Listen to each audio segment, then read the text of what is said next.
صاحب الإجابة الصحيحة هو ماجد وعبد الله، اللي هي سعر السمكة اللي باعت تشن كانت ب7 مليون. عاش عليكم يا أبطال، وعايز أطلب منكم طلب إنكم تشوفوا الفيديو للآخر علشان يبدأ ينتشر، وهو أنا بدأت أنزل بانتظام فساعدوني بدعمكم. وكمان جاوبوا على السؤال اللي في آخر الفيديو، اللي هيجاوب صح هيظهر تعليقه في الفيديو الجاي. وقبل ما نبدأ ما تنسوش تعملوا لايك وتشتركوا في القناة وتصلوا على النبي محمد، اللهم صل وسلم وبارك عليه. وبعد كده تشن بيروح للمكتبة وبيمسك كتاب وبيقول إن العالم مش بسيط زي ما هو كان فاكر، وإن التعلم والقراية هي دايما الخيار الصحيح. وبيروح لمكان التدريب بتاعه وبيقول ان هو مش هيقدر يتطور الا من خلال التعلم المستمر. وبيكون اشترى تقنيتين من المكتبه اللي هو كان فيها من شويه، وبيقول ان اساليب باجي تشوان وشينغ تشوان ممكن تكون بسيطه ولكن اتقانها مش حاجه سهله. وبعد ما بيخلص تدريبه حد بيرن عليه وبيقول له ان هم وصلوا، فتشن بيرد عليه وبيقول ان هو يوصل الموقع بتاعه علشان رجال تشن هيكونوا تحت الميه في نص اليوم، وفي نص الليل بيكون تشن تحت الميه. فبيكلموا راجل تاني وبيقول له هو انت لقيت صندوق خاص، وان طالما يقدر يجيب له الصندوق الخاص ده فكل اللي هيتبقى من حطام السفينه ملك ليه. وبيروح لتشن اللي بيقول ان هو لاقي صندوق مليان دهب وقيمته ب20 مليون، وكمان لاقي صندوق خاص ومش بيكون عارف الصندوق الخاص ده الراجل محتاجه في ايه. وبعد ما تشن بيجيب الحاجه للراجل، الراجل بيكون مصدوم وبيقول ان هي دي الاكسيه بتاعته. وبعد كده بننتقل للمحققين، واحد من المحققين بيقول ان الناس دول ماتوا زي الناس اللي قبليهم، كل دماغهم مفقوده وعضلاتهم جافه مثل اللحم المقدد، ومع كل ده وقت الوفاة ما عداش ال10 ساعات.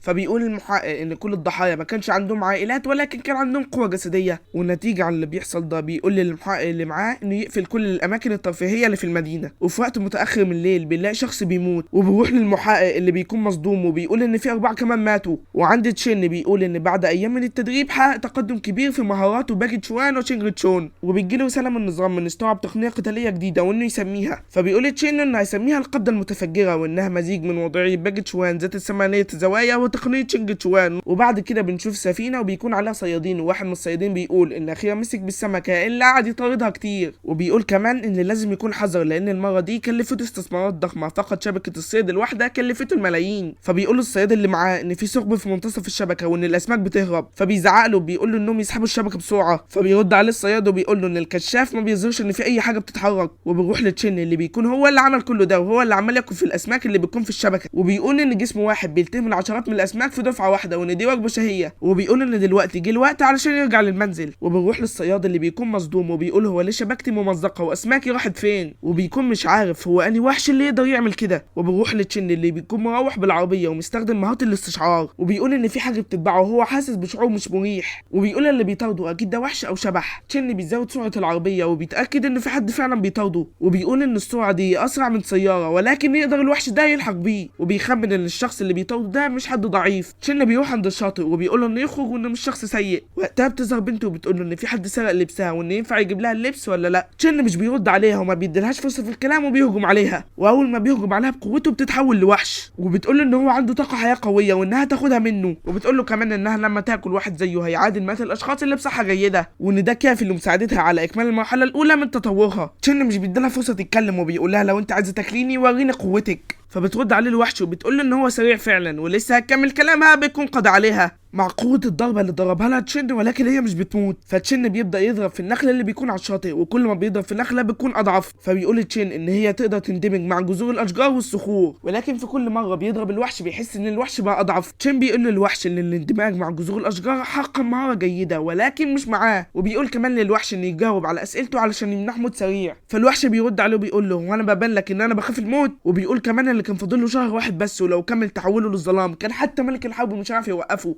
ولكن انتهى الامر في الاخر انه يواجه شخص زيه في مدينه عاديه. بيكون الوحش في اخر اللحظات وهو بيقول كده وبيبدا يختفي واحده واحده. وبعد ما بيكون قضى على الوحش بيجي له رساله من النظام وبتقول له ان هو قضى على وحش مفسد وانه حصل على 10 نقاط سمات. بيكون تشين مش عارف النقاط دي ايه لازمتها، فبتظهر له رساله من النظام كمان وبتعرفه نقاط السمات ممكن يعمل بيها ايه. وبنعرف انه ممكن يستخدمها لتعزيز المهارات زي تقويه الاسلحه او تطوير الجسم، او كمان ممكن يفتح سمات خاصه مثل البرق او الجليد او النار. فبيقول تشين ان عنده قوه خارقه وقريب هيكون عنده سحليه عملاقه، ولكن دلوقتي عايز مهاره من مهارات السمات. وفي المخزن تشين بيبحث عن المفسد والمستيقظ ولكن مش بيلاقي اي معلومات، فبيقول ان اكيد الحكومه هي اللي حجبت المعلومات دي. وبيقول لسه ضعيف ولكن مع ازدياد قوته هيبحث في العالم مره تانية. وبيكمل كلامه بيقولوا ان ممكن لما يتجاوز جسمه اعلى من 10,000 يبدا يدور في العالم. وقتها بتجيله رساله بالنظام وبتقول له ان هو يختار عنصر عشان يعززه زي الرياح والماء والارض والبرق والضوء او الظلام. والقوه الجسديه غير كافيه حاليا، فهو ممكن يعزز عنصر اساسي بس. فبيختار تشين انه يعزز البرق. في اللحظه دي بيجيله رساله من النظام وبتقول له ان تم استخدام نقطه لتعزيز سمه البرق. تشن بيجرب قوه البرق الجديده وبيقول انها ضعيفه وان حتى اتقان قوه البرق محتاج نقاط خبره. وبنشوف احصائيات تشن في اتقان البرق وبيكون مستواه 10 من 1000 وكمان بيكون مستواه في التطور 3190 من 5000. القدرات بيكون هاك الملاحظه وهاك التسلح، والمواهب بيكون التوافق مع الماء واتقان البرق. وبعد كده تشن بيكون بيقتل في وحوش الميه عن طريق مهاره البرق، وبيلاقي وحش بحري متحول فبيقول ان ده ما يقلش خطوره عن الكابوريا اللي قتلها قبل كده، وبياكله وبيزيد 98 نقطه. فبيقول ان حتى السحليه دلوقتي بقى عندها قوه البرق اقوى منه. وفي مطار المدينه بيكون المحقق مستني ناس وبيروح لهم وبيقول لهم هو انتم من مكتب الشؤون الخاصه وان هو مكلف علشان يستقبلهم. فواحد من المحققين بيسلم عليه وبيقول له ان هو اسمه وانغ، والتاني بيعرف على اسمه هو جيان وهو المحقق الرئيسي في القضيه 907 وانه دلوقتي يوريهم الجثث. بيوري لهم الجثه وبيقول لهم ان هي دي الجثه اللي عثر عليها الليله الماضيه وان هي دي الجثه الوحيده اللي لقوها وان في 4 اشخاص ماتوا بنفس الطريقه. بيبدا المحقق يستخدم قوته وبيشوف شكلها قبل ما تموت، فبيقول المحقق اللي معاه ان الهاله اختفت وده معناها انها ماتت. وبيروح لتشن اللي بيكون في المخزن بتاعه وعمال يتدرب وبيقول ان قدراته بتنمو بسرعه ولكن هو مش عارف يتحكم فيها وان هو محتاج يتدرب علشان يعرف يتحكم في قوته. وفي اليوم الثاني تشن مشتري فيلا ب 25 مليون وبيروح للمحققين، واحد منهم بيقول ان مفيش نشاط غير عادي النهارده. فبيقول المحقق التاني ان ده معناه ان تم القضاء على الوحش، وبيكمل كلامه وبيقول له ان هو دلوقتي محتاج يروح يتدرب علشان نهايه العالم قربت. فبيستغرب المحقق اللي معاه وبيقول له نهايه العالم ايه اللي انت بتتكلم عليها؟ فبيرد عليه بيقول له ان توقعات البروفيسور تشير الى ان التذبذب الفضائي القادم هيكون اقوى ب10 مرات من اللي حصل قبل 20 عام، ودلوقتي اولويتهم انهم يعززوا قوتهم باقصى سرعه وان وحدها القوه اللي هتمكنهم من رد الجميل للوطن والدفاع عنه. وبعد كده بنروح لتشيل اللي بيكون في الميه وبيلاقي صندوق كنز وبيقول ان بوظ قطع اثريه كتير بسبب ان هو كان بيحفر فبوظهم. وبعد كده بيكون قاعد وبيقول ان القطع الاثريه اللي كان هيبيعها دي تقدر بعشرات الملايين، ولكن اهماله هو بيحفر خلاه يبوظ العديد من القطع الاثريه اللي كان ممكن يبيعها. تشن وهو قاعد بيلاقي حد بيحاول يضايق موظفه اللي كانت بتشتغل في المطعم، فتشن بيقوم له ولكن التاني بيزيد فيها وبيقول له هو انت بتحاول تضربني وريني هتعرف تعمل ايه. فتشن بيقول للبنت هو انتوا عندكم كاميرات مراقبه، ولكن البنت بتشيل الفيشه وبتعمل انها مش شايفها وبتقول ان الكاميرات معطله. تشن بينتهز الفرصه وبيضرب الولد العلقه التمام، وبعد كده بيروح لبيته وبتجيله رساله من النظام اللي اكتسب 18 نقطه في التحكم بالبرق، وبيكون بيزيد لان وحش الاغانه عمال ياكل في الوحوش لوحده.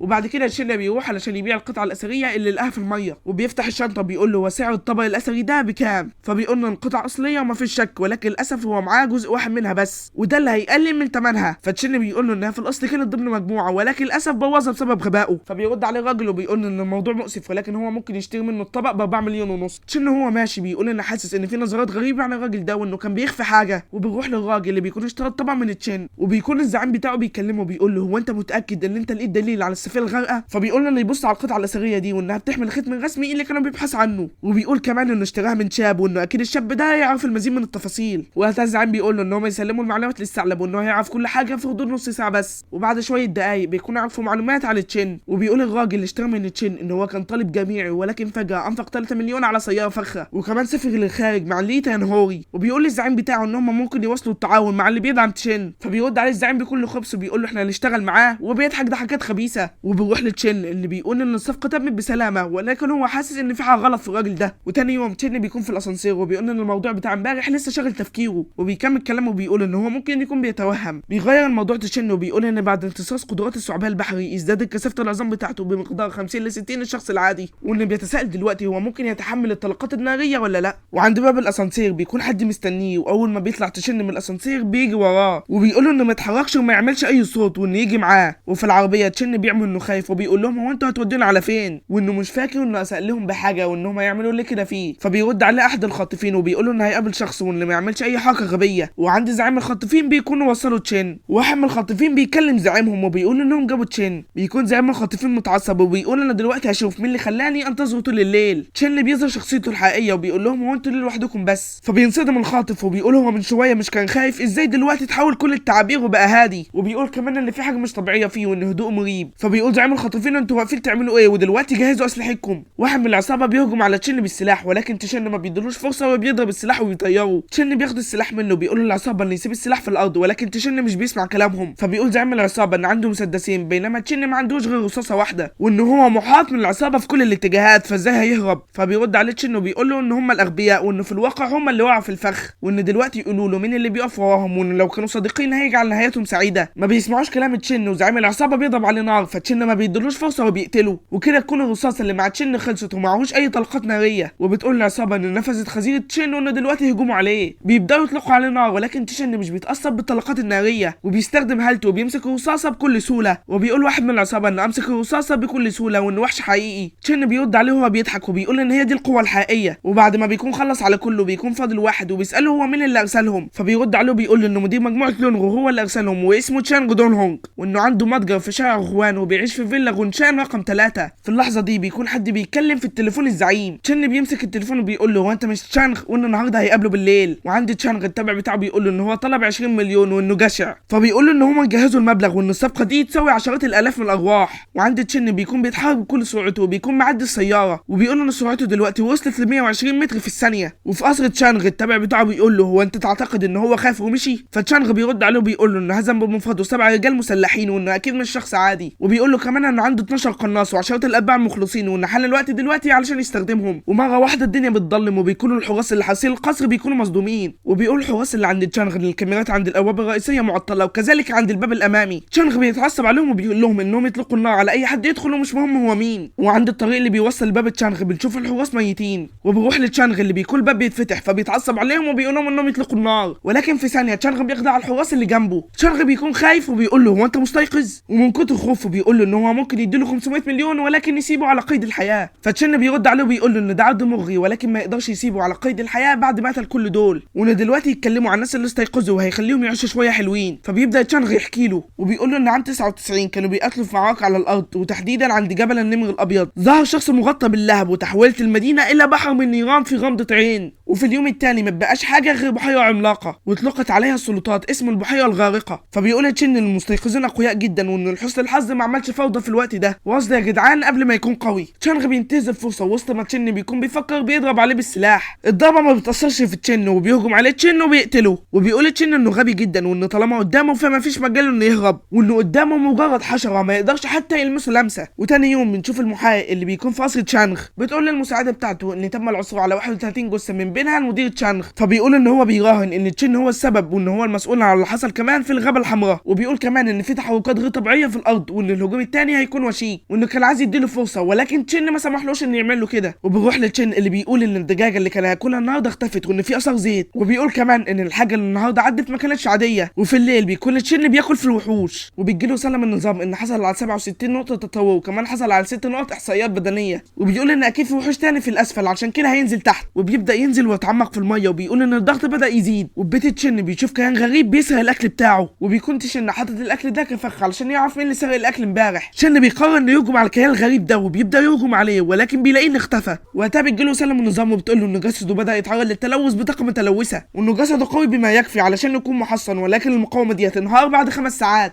بيكون في حاجز غريب بين العالم البشري والعالم التاني، وبيقول لتشن ان هو ده العالم التاني، ولما بيدخلوا بيلاقي في وحش زومبي بيهجم عليه. تشن بضربه واحده بيفجر الوحش، وبتجيله رساله من النظام ان هو حصل على نقطتين بعد قتل الوحش، وبيلاقي يافطه كبيره ان مدينه جبل النمر بترحب بيه. وبيدخل تشن المدينه وبيقول ان هي دي المدينه اللي اتكلم عنها تشانغ وقال انها اختفت في يوم وليله. وبيكمل كلامه تشن وبيقول ان هي دي معناه ان هي ما اختفتش ولكن انتقلت لعالم تاني، وان من الافضل انه يمشي لان الوضع بقى خطير. وهو ماشي بيلاقي بنته صغيره واقفه على شجره وبتاكل، وعند تشن بيقول انه هيستخدم نقطتين علشان يعزز القوه الرعديه. تشن بيقعد على الكنبه وبيقول ان اكتر من 30,000 شخص اختفوا مع المدينه، وان ده معناه انهم كلهم اتحولوا لوحوش. تخيل عدد النقاط اللي ممكن يحصل عليها. وتاني يوم بيروح لشخص علشان يصنع له سلاح، وبيقول ان عايز السلاح ده يكون طويل وكمان طوله 2 متر وسميك ومتين وحاد، فبيقول له انه ده ممكن يكون صعب بالقوانين اللي عاملاها الحكومه. فبيرد عليه تشن وبيقول له ان هو فاكر ان هو هيقعد يلف بيه وطوله قد كده. المهم تشن بيعرف يقنعه وبيمشي. وفي الليل تشن بيكون قاتل عدد كبير من الوحوش، وبيقول ان فاضل له 300 نقطه بس ويتطور للمره الثالثه، وبيبدا ياكل سمكه وبيزيد 29 نقطه، وبيقول له النظام انه وصل للحد الاقصى للتطور وان دلوقتي جه وقت التطور. فبينزل تشن 1500 متر تحت الميه وبيبدا في مرحله التطور وبيكون مشتعل نار. وبعد ما بيتطور بيقول تشن انه دلوقتي عنده قدرات خرافيه زي انه يقدر يسمع صوت النمله على بعد 100 متر، وعلى بعد 300 متر ممكن يعرف ان حارس الامن بيشتكي. وبيكمل تشن وبيقول ان قوته وسرعته بتتضاعف ولكن مع كده رشاقه لسه موجوده، وانه ترقى لمستوى الارض وقوته قوته الجسديه وصلت ل 1000 وروحه الى 200. بتيجي رساله تشن من النظام ان المهارات اللي عنده دلوقتي التوافق مع الماء والتنفس الناري الرعدي والتحكم في الرعد. فبيقول تشن ان مهاره التنفس الناري الرعدي جت له علشان كان عمال ياكل في السمك الناري. بعد كده تشن بيتحول الى وحش الاغانا وبيقول ان دلوقتي طوله 40 متر وما يتسماش دلوقتي بسحليه، لا اسمه دلوقتي غودزيلا. وبيكمل كلامه وبيقول ان مع ذلك قوته ضعيفه جدا من جوه وقوه الكهرباء متوسطه من حيث الطاقه. تشن بيبص على اسفل الميه وبيلاقي ان في وحش ضخم، وفعلا تشن بيروح للوحش وبيلاقيه ان هو كبير جدا، وبيقول ان مجرد ما ياكله هيكون قادر على كسر حامل الطائرات بقطمه واحده. وفعلا بيمسك الوحش وبياكله وبيبدا تشن انه يتوغل في الميه، وبيقول ان السمكه اللي اكلها من شويه منحته 1000 نقطه تطور والكثير من الطاقه الناريه، وان الكهف ده مكان السمك راس النمر الضخم. تشن بيمشي اكتر وبيلاقي ان في صف طويل ووحش عملاق. في اللحظه دي تشن بيكون خايف ومرعوب ومش بيكون عارف ايه ده، وبيجيله رساله من النظام ان تم اكتشاف عاملا جديدا وهو عايز يمتص ولا لا. فبيدوس نعم وبيبدا يمتص الوحش، وبيجيله رساله من النظام انه دلوقتي بيمتص عاملا قديما ودلوقتي بيخضع لتطور استثنائي. وبتقعد تنهال عليه رسائل من النظام انه دلوقتي كمان حصل على اللهب القرمزي، وبيجيله رساله كمان ان بيتم حاليا امتصاص طاقه اللهب القرمزي وزاد 18 نقطه. تشن بيستخدم اللهب القرمزي وبمجرد ضربه واحده بتفجر المكان. تشن بيكون مصدوم وبيقول ان من ضربه واحده فجرت الجزيره. وبعد كده تشن بيكون في المستودع بتاعه بيكون السيف اتصنع، وبيقول ان وزن السيف 120 كيلو جرام وانه هيسميه بالسيف السماوي. بيكمل كلامه وبيقول ان بعد ما اتطور يقدر دلوقتي يكتشف كائنات اخرى، وانه متوقعش انها هتكون في فتاه صغيره في العالم الثاني ومش بيكون عارف هي دي وحش ولا بشريه. بعد كده تشن بيروح علشان يقابل وحوش في جبل النمر، وبيقول ان السيف السماوي قوي فعلا. وبعد ما بيقتل في الوحوش بيجيله رساله من النظام انه يختار الجانب اللي عايز يقويه، زي التحمل والحده والقدره على اختراق الدروع او الضرر ضد الوحوش، او تعزيز العناصر زي الرياح والنار والبرق والماء والضوء. فبيختار تشن 3 نقط للتحمل و2 للحده. وبعد ما بيعمل كده تشن بيكون قوي وسريع